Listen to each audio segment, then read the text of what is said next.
All right, for the third part of segment segment 1, I am going to apparently not talk about anything I want to talk about. There we go. We're going to talk about momentum, doom, and those pesky little chronicle points.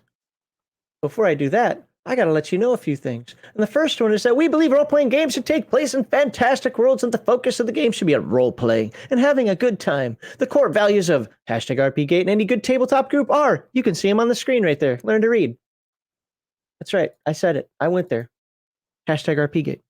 The charity we support is the Wounded Warrior Project, a national non-partisan organization whose mission is to honor and empower wounded warriors. Go ahead and scan that cute little guy there that's in the square with the little nuggets around him.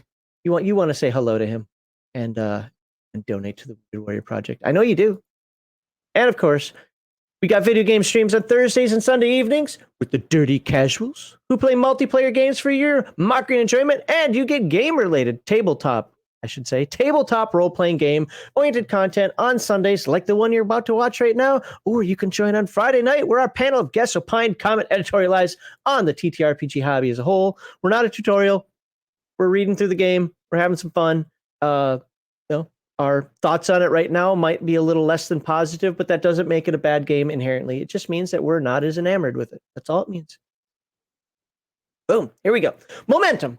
Got to talk about momentum because this is so core to the game, and I know there were already thoughts and opinions expressed in the last video. Right. Now let's find out specifically what's going on. Okay, before we get into this, I want to tell everyone that I am much more into momentum than Max is.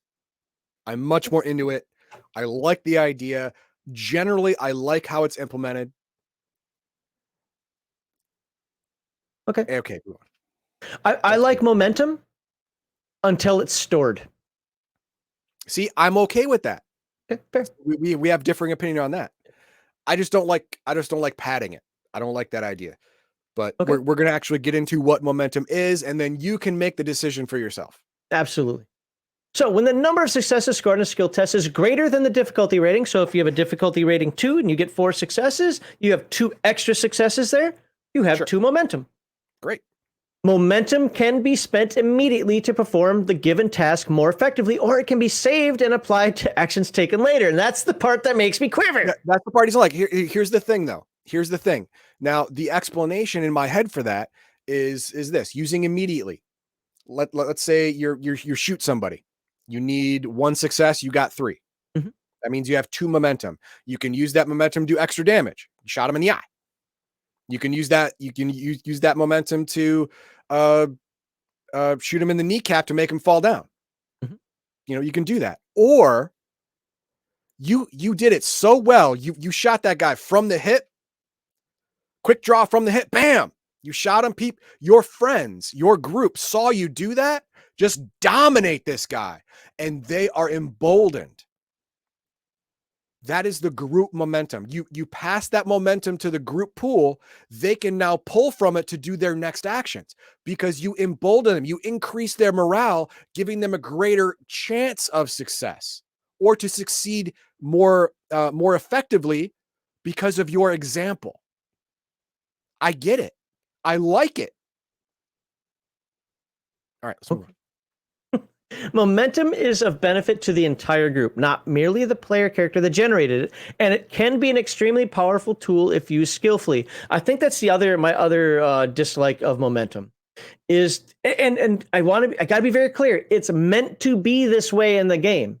Yep. It's a mechanic of the game I don't like because it is very gamified. It tells you here, if you use it skillfully, if you're min-maxing it, or whatever terms you want to use, if you're theory crafting it. But I don't want to theory craft game points. I don't want to theory craft beads. I want to role play a character. Well, that's all part of role playing. Now, if I have to think about how it's going to affect my momentum, it's not role playing anymore. But again, that's just my take on it. So players are encouraged to be creative in their uses of momentum, allowing them to build new successes upon the foundations of past victories. The game master may wish to require that players describe how they take advantage of momentum taken from the group pool, such as reflecting any of the above mentioned congruent factors. Okay. Generating momentum. We already said, hey, you can build it up by getting extra successes, right? Mhm. Upon succeeding at a skill test, the player should set aside or otherwise take note of the amount of momentum generated. These points can then be used while the character resolves the current task or saved for later use as described later. Importantly, the player does not have to determine what the momentum will be used for at this point. A player determines what momentum is being used for only when it is spent. Okay, actually, that does make sense. Why would I declare, well, 5 rounds from now, I'm going to... No. So some talents, items, and circumstances grant bonuses to momentum, which is added to the total momentum generated by a successful skill test. The bonus momentum doesn't come into existence until after the test is successful. Makes sense. Spending. Commonly, a character will spend some or all the momentum generated to benefit the task currently being attempted. All right, yeah, with that. For example, a character attacking an opponent may spend momentum to increase the amount of damage inflicted. Heathen Dog already gave us examples of that. Forward thinking of the game. You read this book, didn't you? No. As noted before, the player does not have to declare what momentum is being used for until the time it is spent, and does not need to spend momentum in advance to obtain effects later. Continuing from the prior example, an attacking character doesn't need to spend momentum to increase the amount of damage inflicted until after the damage roll. Momentum spends can be made as soon as the need for them becomes apparent. Momentum is always useful. There's no chance of wasting momentum by spending it on a benefit that isn't needed. I don't know why that paragraph was there, but okay.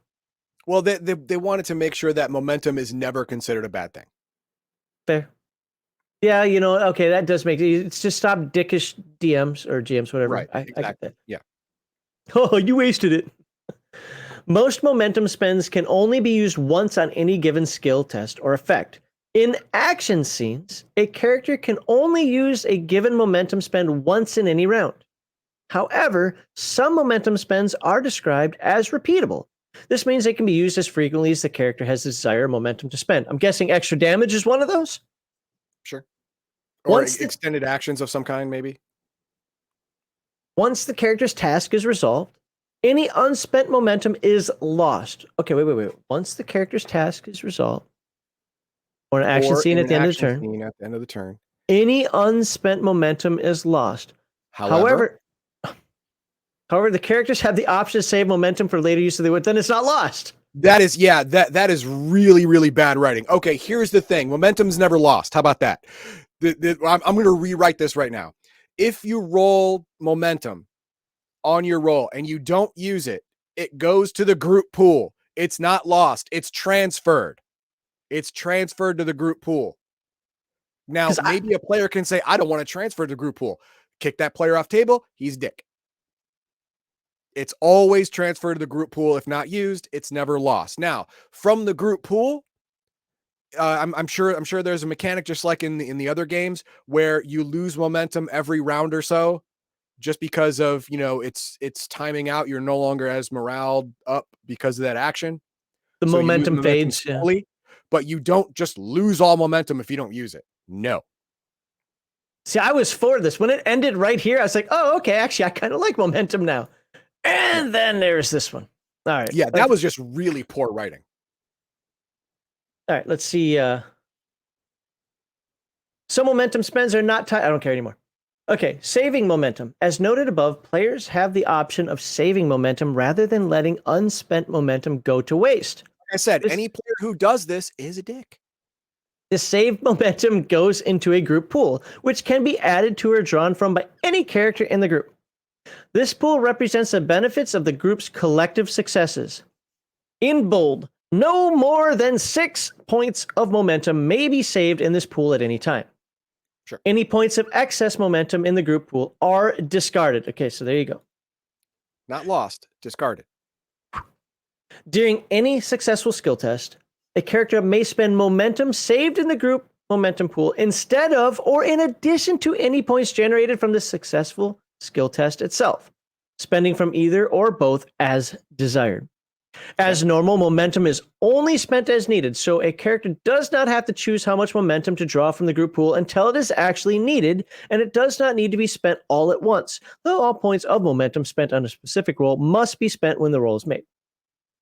At the end of each scene, or each full round in an action scene, the shared momentum pool decreases with 1 point of momentum disappearing, representing the cooling of tempers, the waning of enthusiasm, all the other stuff that Heathen Dog said a moment ago. Right, exactly. So, you have a maximum of 6, but at the beginning of every new round or action or whatever, you lose 1 from the group pool. So you constantly have to be refilling it. You constantly have to be, mindful of it, or it's going to slip away. Okay. Now, immediate spends. I am going to skip the paragraph here because there should be a chart for this. Yeah. At least there was in the last game. And then again, maybe there's not. Are you kidding me? Come on. I don't see a chart. All right, I guess I'm reading the paragraph. It's stuff you spend immediately. It's weird. Some momentum spends are not tied to a specific test and can be used freely as soon as they are required, spending points directly from the group's momentum pool rather than waiting for a successful skill test. These spends are referred to as immediate. Immediate momentum spends typically have some other restrictions on how and when they can be used, but those restrictions are specific to the individual spends.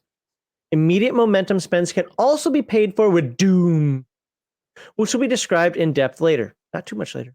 A single point of Doom paid to the Game Master provides the same benefits as a single point of momentum spent. So Doom, as already has been mentioned, is Game Master momentum. Yeah. Or equivalent of. It's not exactly, but equivalent of.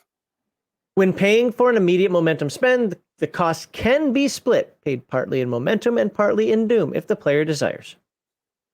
Yeah, okay. This game does not want to put restrictions on the player on when or where they can or cannot give the Game Master free stuff. You can get anytime you want. You can give the Game Master ways to screw you over at any point in the game.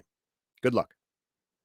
Now, you would think I'd skip this paragraph, but this is actually one of the central tenets of the 2d20 momentum system. Unlike the player characters, non-player characters do not have the option of saving momentum into a group pool. Instead, any non-player character that concludes a task with momentum left over can add a single point to the Game Master's Doom pool for each point of momentum unspent. That is weird. I don't think I like. Okay, do you remember what they could use with that Doom pool? Remember, was it enemy can't reload? They don't have like reloads for weapons. I know this isn't a futuristic game, so they have to spend a Doom point in order to be able to continue shooting. I don't know the precise example for this game right now, but it's used for certain mundane tasks, so to speak. Mm-hmm. So, yeah, we'll move on here. Non-allied, non-player characters can spend from the Doom pool just as player characters draw from the group momentum pool.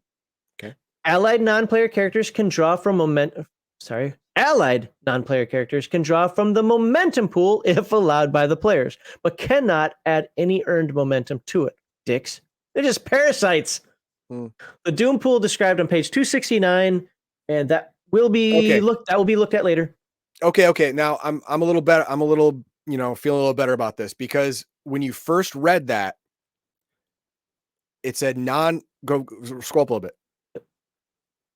Unlike the player characters, non-player characters do not have the option of saving momentum. Instead, any non-player character that concludes a task with momentum left over can add a single point to the Game Master's Doom pool for each point of momentum unspent. Here's the problem with that. It does not say allied or non-allied at that point. So even your minions, if they have momentum left over, it gets converted to Doom. Give it to the DM. It can add a single point to the Game Master. Just that paragraph alone tells me it's the Game Master's privilege to say, your minion got 4 successes. Well, too bad. He only needed 2. I get 2 Doom. That doesn't make any goddamn sense. But later on, it differentiates allied and non-allied. So even though it doesn't exactly refute what that first paragraph says, it refutes it enough to where I can make a ruling and say, no, extreme successes on minions on your side do not contribute to Game Master power. All right, it says below. So let's see what it says below for things that you can do with momentum. And we're not going to read each one of these things. All right, create an opportunity, immediate and repeatable. So that means use it as immediate, and you can do this over and over again. Create obstacle. see if any of these obtain information. So the more momentum you spend, the more information you get. Sure. Increase scope of success, kind of the same thing. I want to explain that. With momentum, a character can affect additional targets. Scope of, like, area of effect. Okay. Increase the area affected by a successful task or otherwise enlarge the extent of an accomplishment. The precise effects on this and the cost are left to the game master's discretion. Under some circumstances, this may be repeatable, such as affecting additional people within a given group. Okay. I didn't immediately understand what increase the scope of success meant. Now I get it. Increase the area of effect of a success.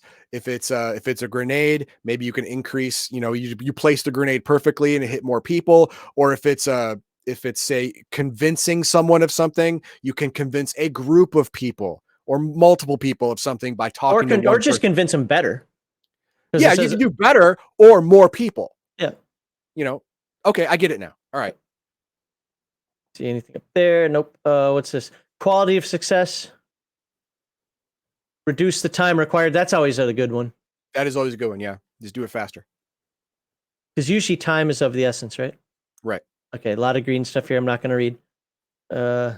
Zoom out a little bit. And I think that is it for this. Nope. Now I have to go to the other page, the game master section again. Let's try 270. I don't know. 2. In there. 272. Oh, Jesus. I'm still way off. Page is off. All right. Momentum. Now, this is the Game Master's version of it. So let's see what it says here for Game Masters. Momentum keeps things in motion. Whenever a character... Wow. Don't do it. There's already a pun in chat that I ignored. I saw that, Krantz. I saw it. Whenever a character succeeds on a test, there's a good chance you generate 1 or more points of momentum. This is a valuable resource for the group as a whole and helps ensure one player's success is a boon for everyone else. Sure. Okay? Success begets more success until the doom is played. But yeah. True. But yeah. Winning can be a snowball effect. Yeah. Winners keep winning, losers keep losing. That's how it works. There you go. Yeah, no, and you're right. And the group's momentum, I kind of said that a little snarky, so that's why I followed down. I'm like, whatever.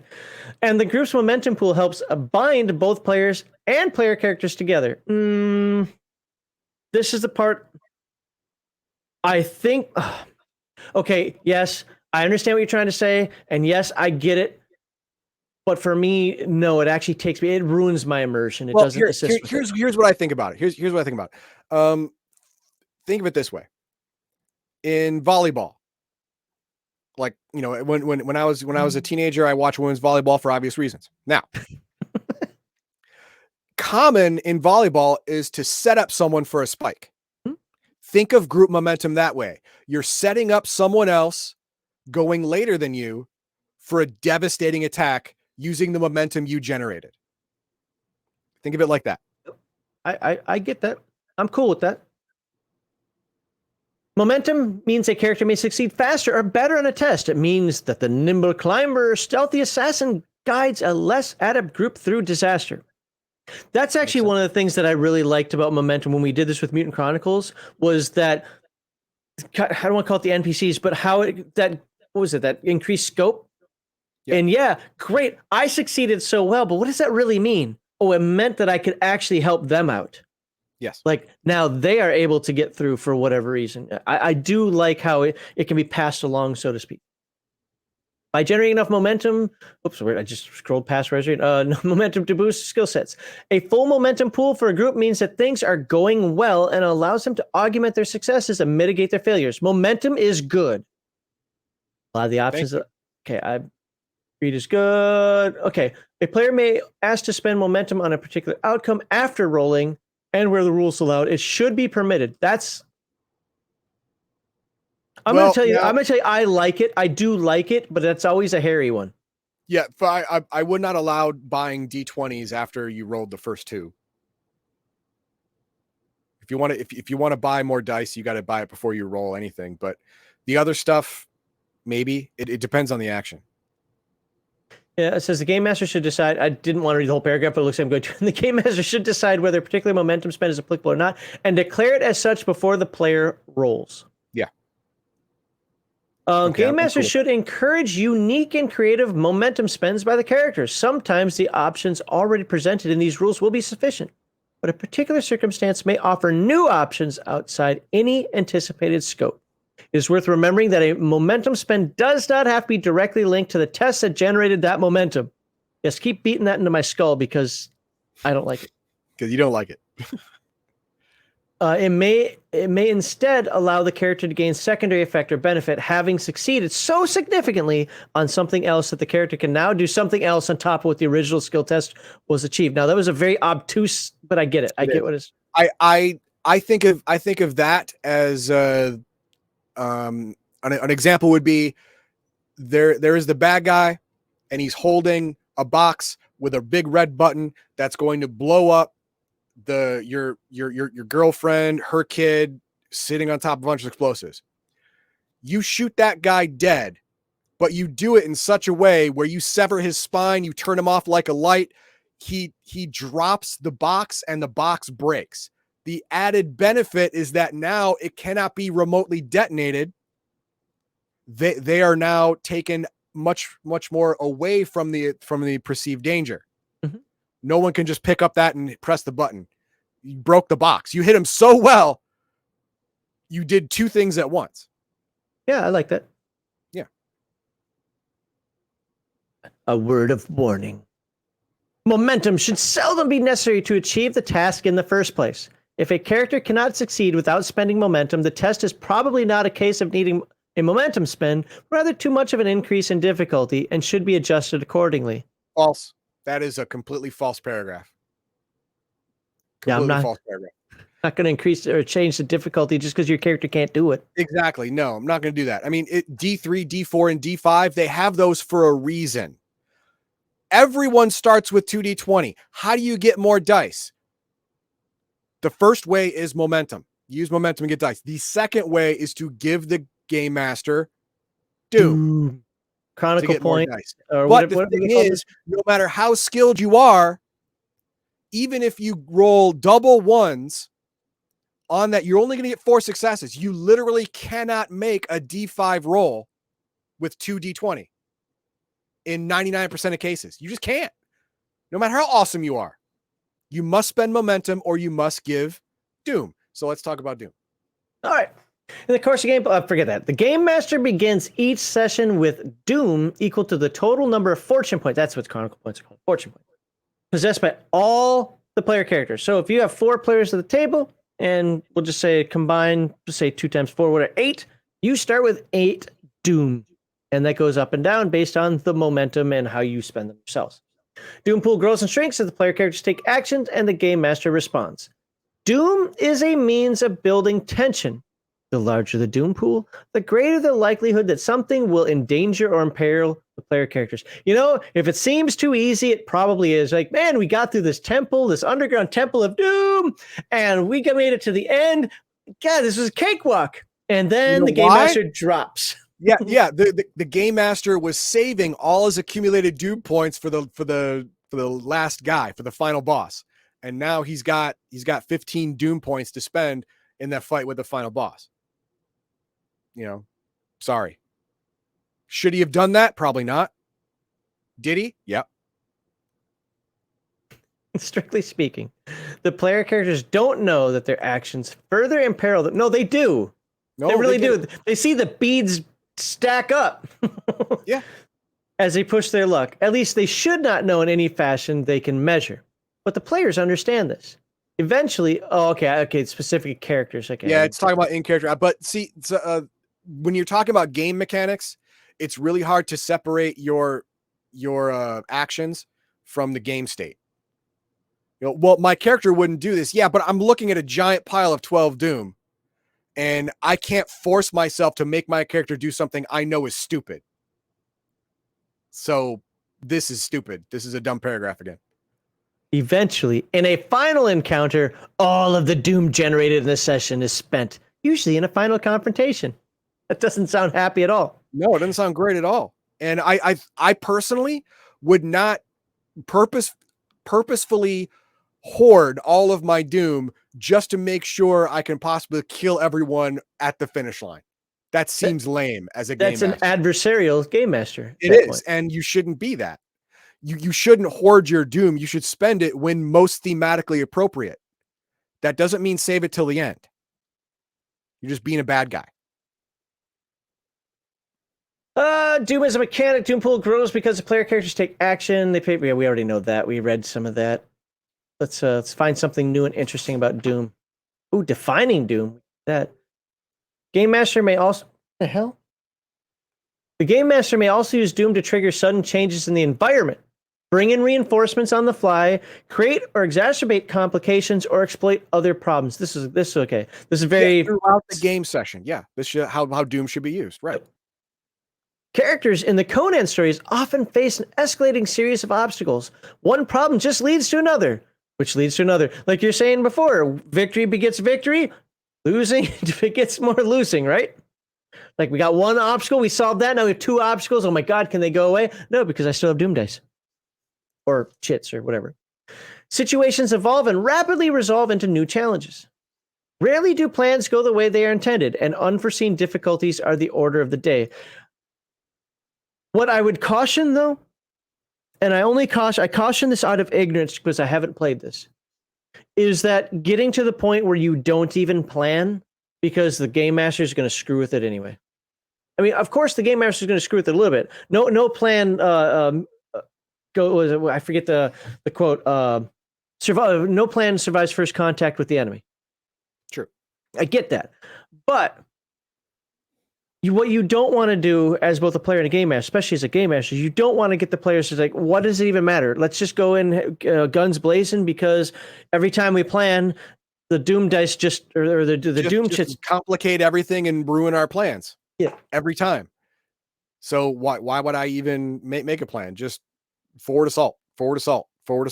Right. Yeah, I understand how Doom, and it's really cool that it's named Doom because it can have the ability to take away the enthusiasm from the players, or to have them think ahead, because it's not going to do anything. Which is funny because it's called Doom. It would be more apt like in is it Alien? It's called Dread. Well, in Mutant Chronicles, Dread. In Mutant Chronicles is Dread, because that's exactly what it does. It causes dread in the player characters because all their plans are doomed to failure. If you have the wrong game master who uses Dread, or Doom in this case, inappropriately. Now, to be fair, the 1-to-1 Doom is actually Dark Symmetry in. Okay, fine. But yeah. But my point with that was like using Doom can absolutely be fun, just as in the idea of using momentum is fun. I just really want to caution: don't dick over the players to the point where they lose interest in actually trying to be interesting. An example: don't use Doom more than half the time to directly screw with players' actions. Use Doom to complicate the environment. Use Doom to bring reinforcements. Use Doom to have everyone be reloaded, or a gun not to jam, to cancel an enemy complication. Fine. Don't use Doom to screw with the players' roles a lot. Don't use Doom to screw with the players' plans a lot, or else they'll stop making plans. Mm-hmm. So help your team. Fine. Don't screw with the other team using your Doom. It demoralizes everybody. Hey, doing it to the point where they start having plan Bs and Cs, good. Doing it to the point where they stop caring about plans, bad. Right. All right. So, seen as the movement of Doom points, the Doom mechanic provides a way of keeping players on their toes and reminding them that a story where everything is easy and goes their way isn't a lot of fun for anyone concerned. I agree with that, but I don't think you need Doom to do it. But yeah, okay. Yeah, I get it. Defining Doom. Strictly speaking, Doom is the game master's resource, a counterpart to momentum, fortune points, and skill resources like reloads and poultices. We haven't even talked about fortune points yet. Hopefully we get to that soon. It accrues through... Oh, jeez. I skipped... Yeah, never mind. Next page. There we go. Doom. The player character's missteps and risks, and through the successes of non-player characters. I think we get it. I don't think we have to read more of that, do we? No, it's fine. Again, we're just trying to show Doom you for enemies. Okay, this is how I think Doom should be used all the time. For enemies. where did you see that? It's right there. Oh, okay. You have it about non-player characters use Doom in the same way player characters use bank momentum. That is, a non-player character can buy extra D20s for a skill test. Okay. Sure. Increase the difficulty of tests against him. I guess that means against struggles. Yeah. Sure. I get it. And other options solely by spending Doom. Similarly, when paying Doom from the pool rather than adding points to it, the Game Master may activate any non-player character ability or action that would normally cost Doom to use, such as reactions. Remember, that's right, NPCs don't have the same gamut of abilities that player characters do. They have to be activated through the Doom mechanic. So Right. that is the sync for the Game Master.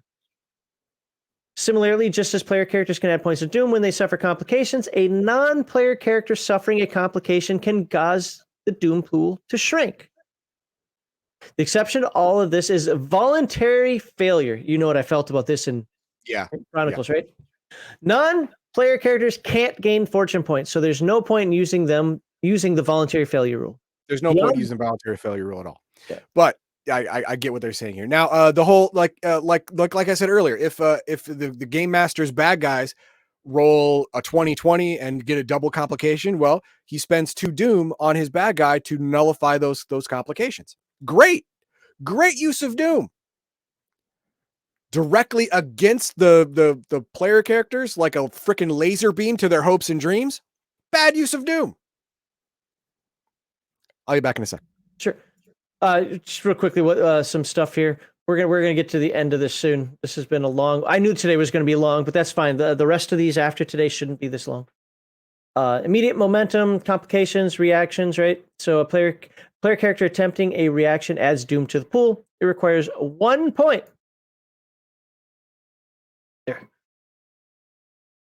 Okay, hold on. I missed that. Oh yeah, 4. Okay, it requires 1 point for the first reaction attempted during a round, 2 for the second, 3 for the third, and so forth. So hey, I guess as long as you've got all that Jeepers creepers cats. Involuntary failures, we talk about threatening circumstances, the environment or circumstance of a new scene may be threatening enough to warrant adding 1 or 2 Doom to the pool automatically.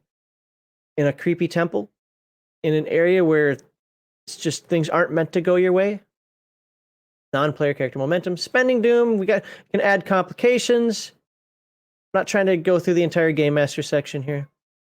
There's one part I want to get to, and I can't find it here. Complications, serious complications, other uses of Doom as non-player character momentum, non-player character special abilities. Powerful or significant non-player characters may have access to potent abilities or superior equipment.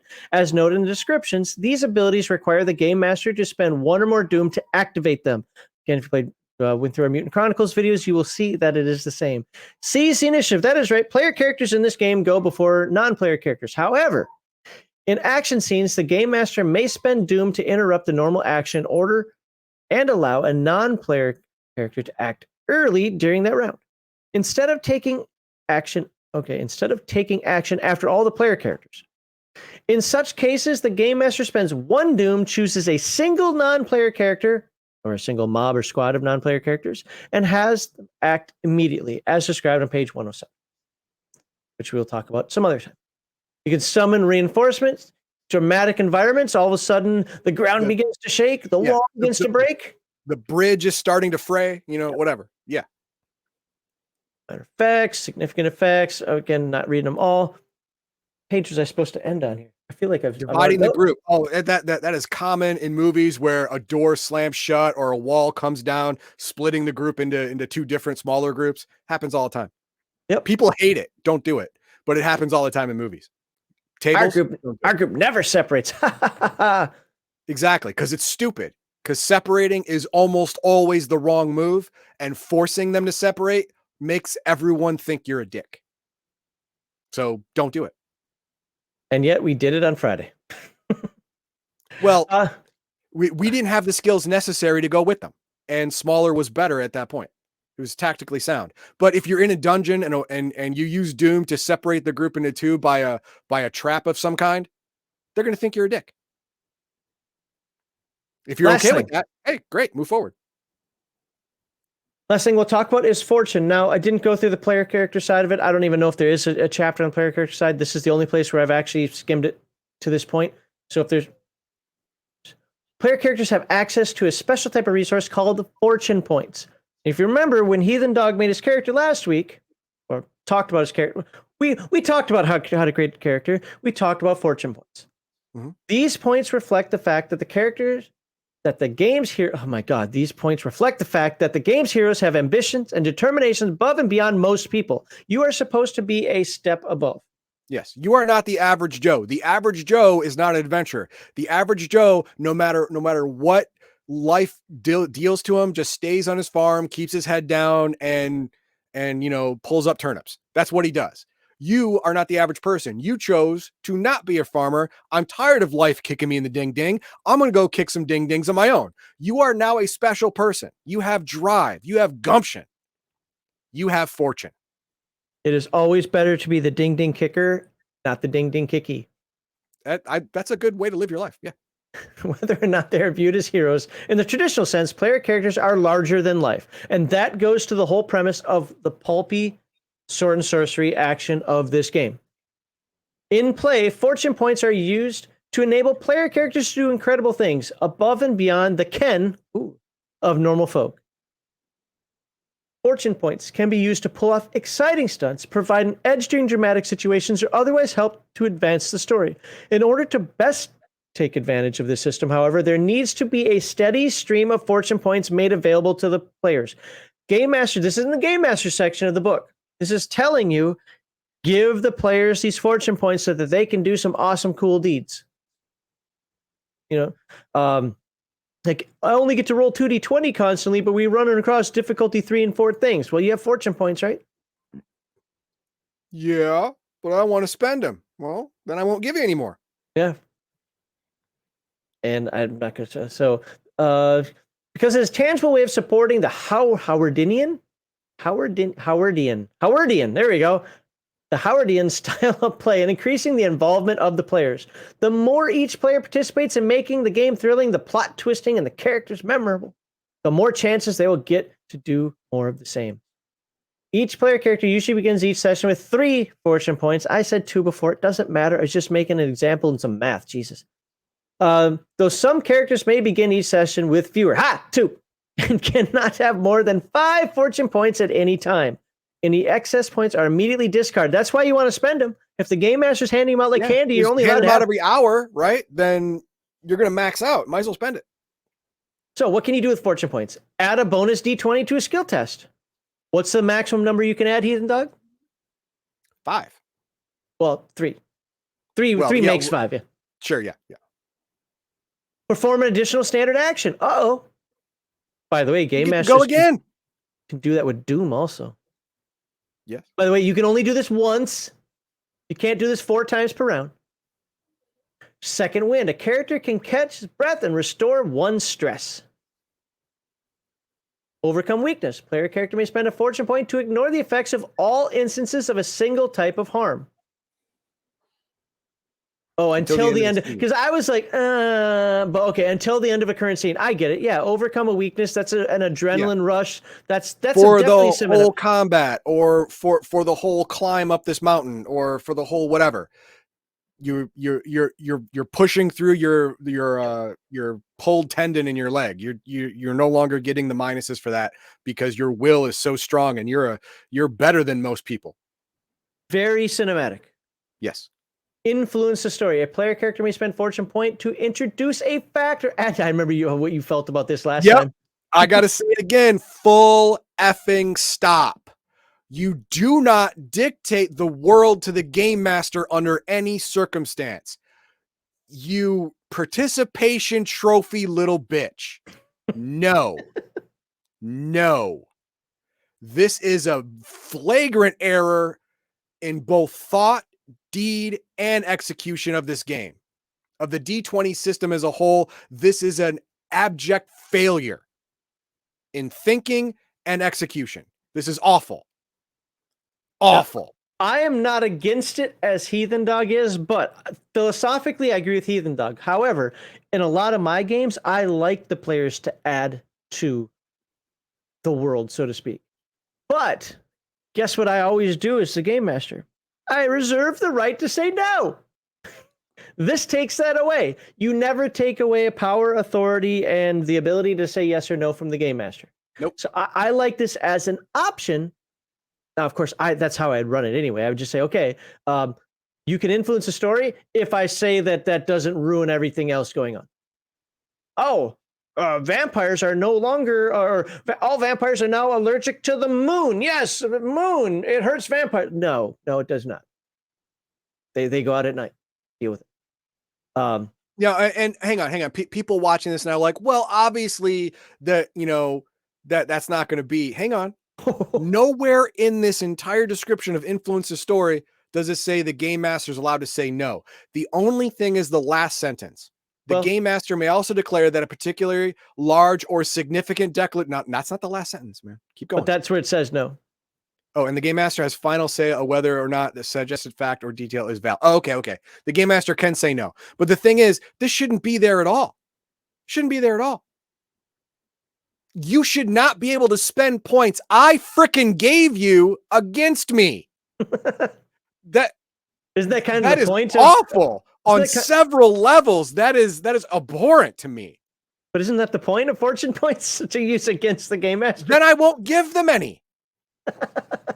If they can be used against me directly against my story and my environment, I'm not going to give them to you.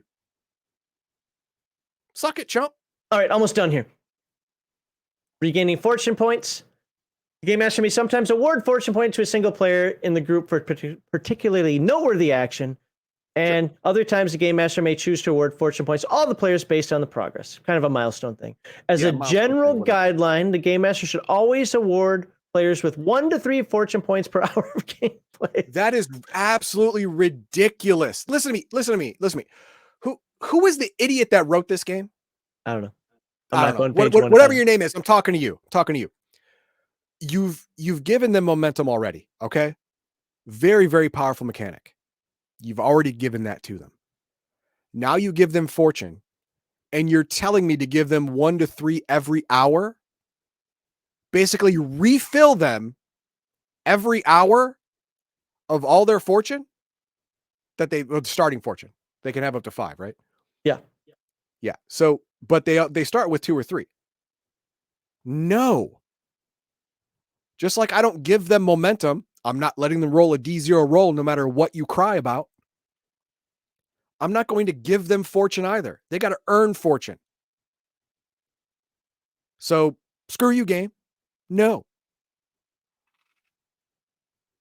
All right. To be very clear, we are learning this game. We have not played it. That is fine. We're allowed to talk about games we haven't played. And, it's up to you. If you think that this is an awesome mechanic, again, I've just said it in the past video, I'm going to say it in this one. Go buy the game. There's nothing wrong with the game.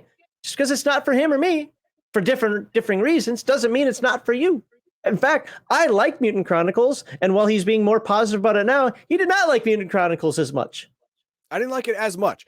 It was fine. I didn't like it as much as he did. But Conan has the same problems plus a couple more. For me. If you want pulpy sword and sorcery, all of these rules fit in. I like gritty, and this does not lend to gritty. So, all right. It's so how can you give out fortune points? You can do it as rewards for good things. We already talked about that. That's voluntary fine. Failure. Okay. Oh God. Okay. Nope. Okay. Go ahead and read it. I'm gonna shut up. He wants me to read it. Okay. I was going to skip it, but he said read it. I'll read it. As described on page 100, characters may choose to voluntarily fail skill tests, allowed at the game master's discretion. Aha! Game master agency. This should only be invoked when the player character has something to gain or to lose when the skill test is being made. Generally, it's not that useful to have players roll when nothing is at stake. You know what's funny? If only it had said some of this in the players section, Heathen Dog might not have raged so much. Because it kind of says it there. Got to have a reason to roll. You can't just roll to pick up that button off the ground, right? So voluntarily failing a skill test provides the game master with 1 point of doom to be added to the doom pool, and the player character immediately gains 1 point of fortune in return. So you're just banking those stakes. You're just both sides. Again, this is giving away free crap for no reason whatsoever, except give the player free crap. But in this one, but I get a doom point too. So what? Fortune points allow you to alter the universe. Doom points allow my guys to reload. Shut the fuck. And you can have personality traits that can actually complicate your lives, and you can get fortune points, yada yada. All right, we're really running over time on this, so just so everybody knows, this is the longest. Okay, yeah, good. We are done with this part, so let's pop up some chat. But this is the longest version of this. The way I have it broken down for the upcoming weeks isn't going to be this long. Unfortunately, skills and all this just really tied together, and I had to do it all at one time. So, all right, Heathen Dog, what do you got? What do you got for chat? Hang on, I forgot the star one. I'm trying to find it. Okay. I don't want you all to think that we're complete haters of the game. And yes, I've already seen a couple chats in chat saying maybe you should play the game. Maybe we should, but we don't play all the games that we cover. And we're not reviewing it as in it is a good game or it is a bad game. We're reviewing it in terms of, hey, this is what the game offers, and here are my opinions of what it's offering. That's it. Right. We want you to like it. Yeah. First, here's Crafty. Nemesis level enemies, usually these are like lieutenant or boss level enemies, enter the battlefield with their own pool of doom, so the GM is encouraged to spend it before the nemesis enters. Now, in Mutant Chronicles, if I remember correctly, you had to spend doom to get higher level enemies into the combat, right? I mean, you had to spend dread or whatever it was. You had to spend the dark symmetry points in order to utilize their actions. Okay, there you go. Yeah, so. You know, this is a thing where it incentivizes the game master to not hoard doom for the end, because that's lame. It's disheartening to the players. You know, everything was so easy because the game master was artificially not using doom to complicate things, so he can give the end boss like 18 doom, and there's no way you're going to win against that. It was so lame that it was written into the book. Oftentimes, game masters save it until the end. Yeah, what the hell? Don't do that. And any incentive for the game master to spend doom during the game is good in my book. So I agree with this. All right, next we have Derek Papas. It seems that the only way to properly judge this RPG is to play a one shot of it and have Crafty or Omanal participate and or GM it. I agree. For me, and maybe for what we were talking about, Max, as well, to really feel this game, you'd have to play it to really feel it, to really know what's what. You know, I assume giving players fortune every hour, 1 to 3 points of fortune, is ridiculous, but I haven't played the game. I haven't seen how it's done. Maybe it turns out to be bare minimum.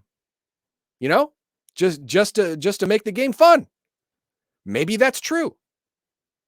That's entirely possible. So I'd have to play to be sure. But at first blush, some of these things seem ridiculous to me, and I'm going to call them out. And the chance of that happening are really low. Well, at least for me. Fair. Still chance. All right, Omanal, 1 doom to act first, 3 doom to roll 5d20, and use 4 to 5 doom to increase damage. This is the whole, using, and this is how doom should be used throughout the game when you're fighting NPC enemies. You know, every once in a while, I'll throw a doom out there to make sure the enemies go first one round. That'll change it up. You know, or one of the enemies has a rocket launcher, and I really want him to be dangerous, so I'm going to give him extra d20s. Probably not 5, but extra d20s. Okay, great, awesome. Again, hopefully you're not banking them. This isn't like the end guy, but yeah, I like it. And that was it. Okay, that was it. All right, well, there we go. That was, well, for the YouTube folks out there, what do you mean it was long? It was just a video. Well, for the stream side of it, I took up like half of his segment. So in terms of time, but this was the long portion of it. Up next, I forget what's up next. My book's over there. We'll figure it out. It'll be announced later on this week. But we've got sorcery to cover. We've got actions to cover. We have a few other things to cover that we need to get into. But this was the crux of it. This was the meat. This was the game. Didn't give you every rule, didn't give you every talent, didn't give you every skill, didn't give you every nuance. But hopefully you have enough of an understanding now to either say, Max and Heathen Dog are idiots. This game's freaking awesome. Or you know what? Make a really good point. I was interested in it. Then I started hearing some of what they're talking about in the game, and this just doesn't work for me. Or somewhere in between. That's all we're doing this for. We want you to be interested in getting the game or move on to another game. So that's it. So please like, subscribe, and share. We appreciate all the viewers out there. Give us your comments. Tell us what your thoughts are. And, don't be pedantic about it. But if we're really missing something, let us know.